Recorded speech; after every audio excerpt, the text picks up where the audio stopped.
Assalamualaikum warahmatullahi wabarakatuh. Sahabat, suara hati. Bismillah pada diri, bukan sekadar lafaz pembuka ucapan atau tulisan, melainkan kesadaran hakikat keberadaan diri yang hidup, bergerak, dan berwujud hanya karena Allah. Bismillah pada diri adalah keadaan batin ketika seorang hamba menyaksikan bahwa tidak ada satupun gerak, niat, daya dan kehidupan yang berdiri sendiri, melainkan semuanya berjalan Bismillah dengan nama Allah, di dalam nama Allah, dan karena nama Allah. Bi menunjuk pada ketergantungan mutlak bahwa diri ini tidak memiliki sandaran selain Allah. Izam bukan sekadar nama secara bunyi, melainkan tajalli sifat dan kudrah Allah yang menampakkan wujud. Sedangkan Allah adalah zat yang Maha Esa, sumber seluruh keberadaan. Maka ketika seseorang berkata Bismillah pada dirinya, hakikatnya ia sedang menyaksikan bahwa aku ini ada karena tajalli nama Allah, aku hidup oleh hidupnya, dan aku bergerak oleh kuasanya. Pada titik ini, ego dan klaim diri mulai luluh, sebab tidak ada lagi aku yang berdiri sendiri. Bismillah pada diri juga bermakna menempatkan kesadaran ilahiyah sebagai pusat kehidupan batin.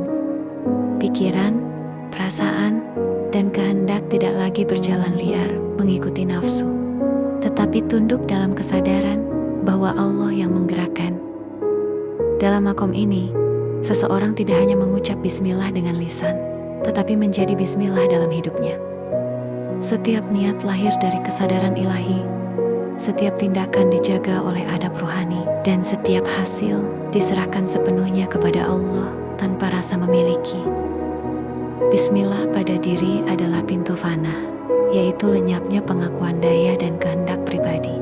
Ketika seorang hamba menyadari bahwa bahkan niat baik pun tidak mungkin lahir tanpa izin Allah, maka disitulah Bismillah menjadi realitas hidup.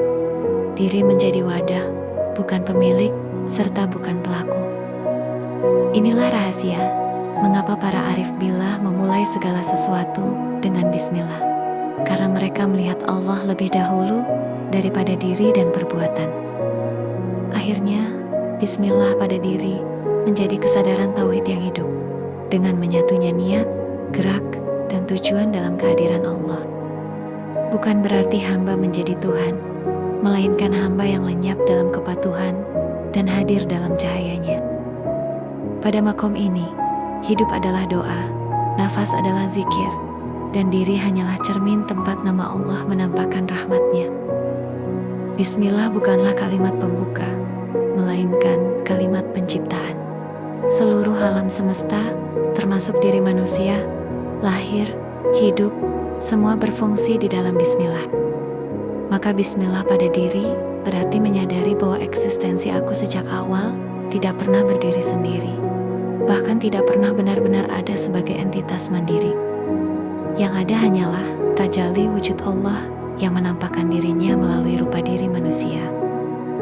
Secara hakikat, Bi adalah huruf penyambung yang menunjukkan bahwa diri ini tersambung dan bergantung sepenuhnya kepada Allah.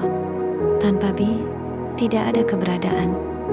Ia adalah isyarat ketergantungan total antara makhluk dan Khalik.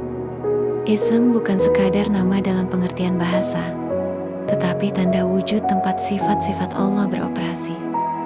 Sedangkan Allah adalah zat mutlak, yang tidak bergantung dan tidak membutuhkan. Maka Bismillah pada diri berarti, aku tidak memiliki wujud, sifat, dan perbuatan, kecuali sebagai sandaran tajalli nama-nama Allah. Pada tahap ini, Bismillah tidak lagi diucapkan oleh diri, tetapi diri itu sendiri adalah ucapan Bismillah. Nafas yang masuk adalah Bi, denyut kesadaran adalah Izam, dan hidup yang mengalir adalah Allah.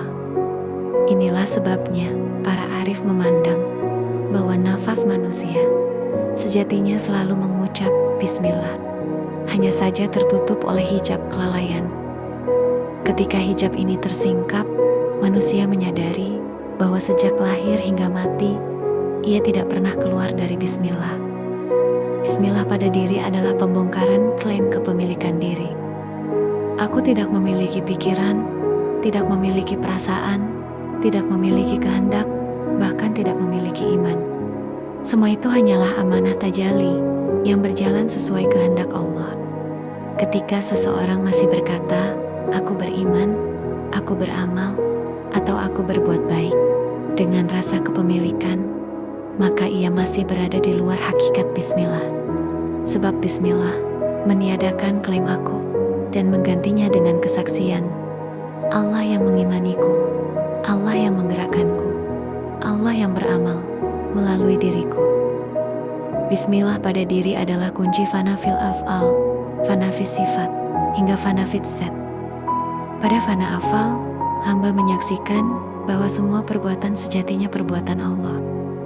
Pada fana sifat, ia menyaksikan bahwa sifat-sifat baik dalam dirinya adalah pantulan sifat Allah.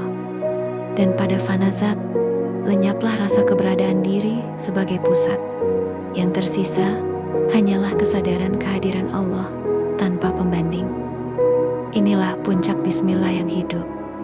Namun, makrifat hikmah tidak berhenti pada fana. Setelah fana, datang bakobilah, yaitu hidup kembali sebagai hamba yang sadar. Disinilah bismillah pada diri menjadi adab kehidupan. Hamba tetap makan, bekerja, berbicara, dan berinteraksi. Tetapi semua itu dilakukan dalam kesadaran bahwa Allah yang menggerakkan, hamba hanya menyaksikan dan menjaga adab. Tidak sombong ketika berhasil, tidak hancur ketika gagal, karena sejak awal tidak pernah merasa memiliki. Akhirnya, bismillah pada diri adalah tauhid yang bernafas. Bukan tauhid konsep, melainkan tauhid rasa dan sadar. Ini adalah keadaan ketika hidup tidak lagi dimulai dengan bismillah, tetapi hidup itu sendiri adalah bismillah. Pada makom ini, tidak ada lagi jarak antara ibadah dan kehidupan, antara zikir dan aktivitas, antara lahir dan batin. Semuanya berjalan dalam satu kesaksian.